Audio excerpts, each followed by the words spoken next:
ويا صباح الفل والياسمين على عيونك يا ست الكل. قبل ما نبدأ الفيديو كالعادة نسمي الله بسم الله. طبعا زي ما انتم شايفين المنظر، طبعا اليوم ده كان برد جدا جدا جدا، وواضح على صوتي طبعا ان انا واخده دور برد.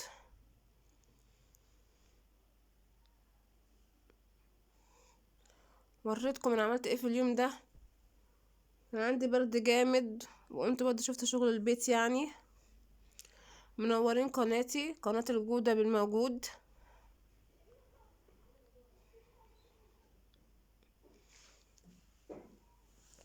نزلت جبت فطار، جبت عيش وفول، وجبت برتقان، وجبت طماطم.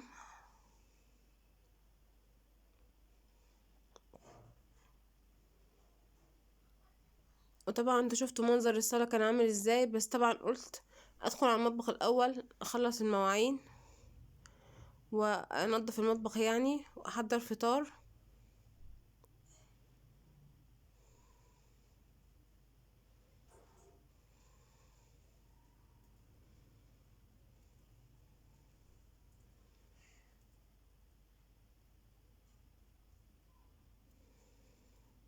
اسفة طبعا على الصوت عشان واخدة دور برد جامد.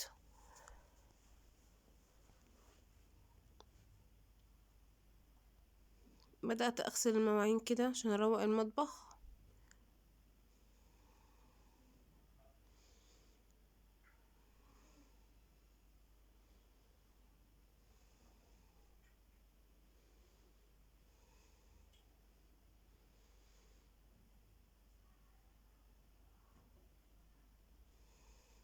عاملين ايه في البرد ده يا جماعة؟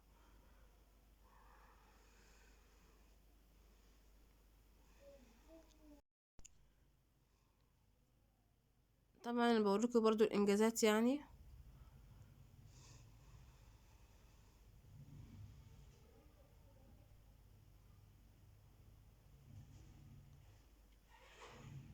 طبعا شرف ليا ان كل واحدة تشوف الفيديو تشترك في القناة، والف شكر ليها.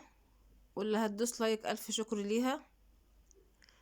نفسي كده قناتي تكبر بيكم بإذن الله.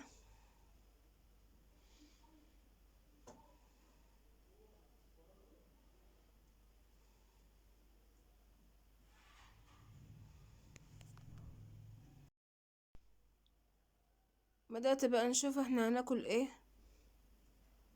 طبعا احنا عندنا برد بقى وكده، ومش هحضر برضه فطار كتير. انا قلت كفاية الفول يعني. طبق فول حلو كده، حطيت معلقة سمنة، وحطيت طحينة، وحطيت خرطة طماطماية.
وقلت بقى كمان على الشاي.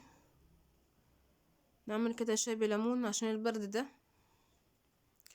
وده كان فطارنا، سندوتشات فول والشاي والمخلل. نخش بقى كده.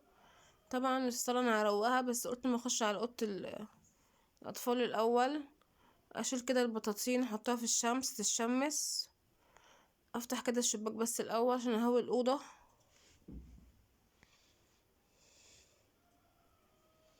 احط البطاطين في الشمس في على سور البلكونه. افتح كده البلكونه.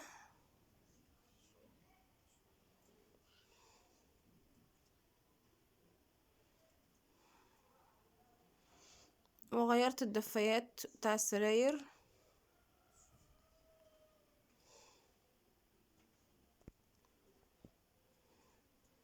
وظبطت الاوضه يعني. وتعالوا بقى نشوف انا عملت ايه.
وطبعا كنست الاوضه.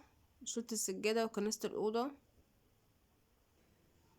وكل ده وانا بشرب كوبايه نعناع يا جماعه. زي ما انتوا كده سامعين صوتي يعني البرد واضح عليا جدا. وادي الاوضه بعد ما دخلت البطاطين. قعدتها كده ساعتين على السور وبعدين دخلتها.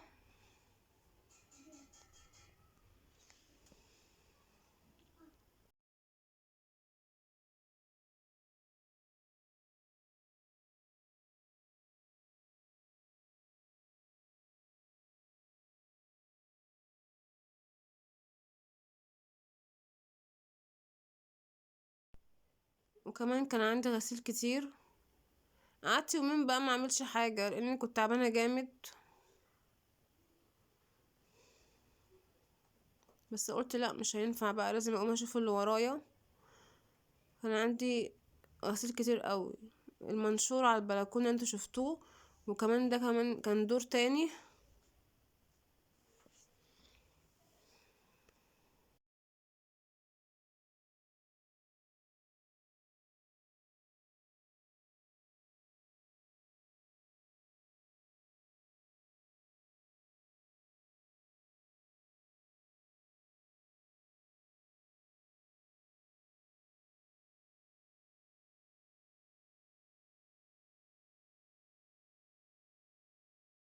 خرجت بقى على الصالة كده شايفين المنظر.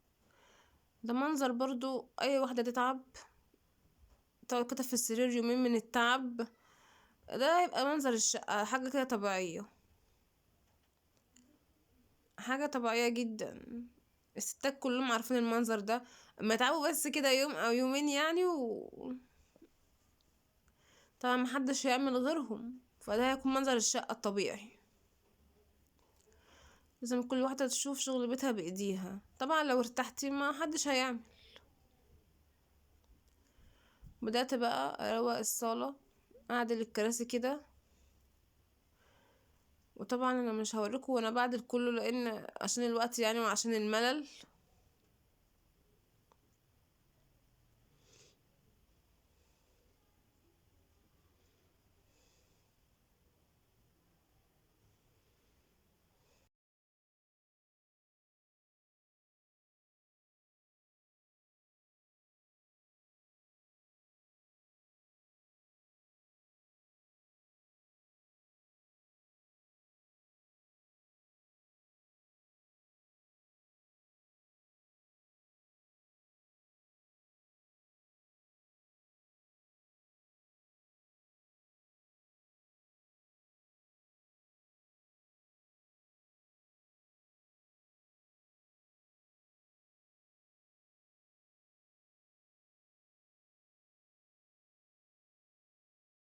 انا بقى كنت خلصت الكراسي والكنبة.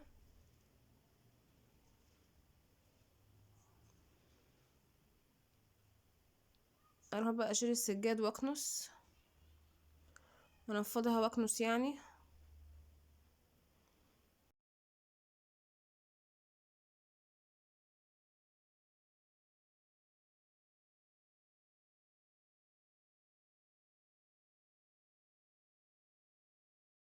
طبعا كنت كنست وبدأت افرشهم تاني.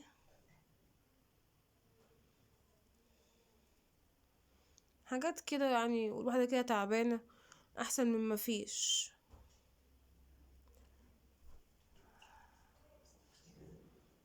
وادي منظر الصلاة بعد ما خلص.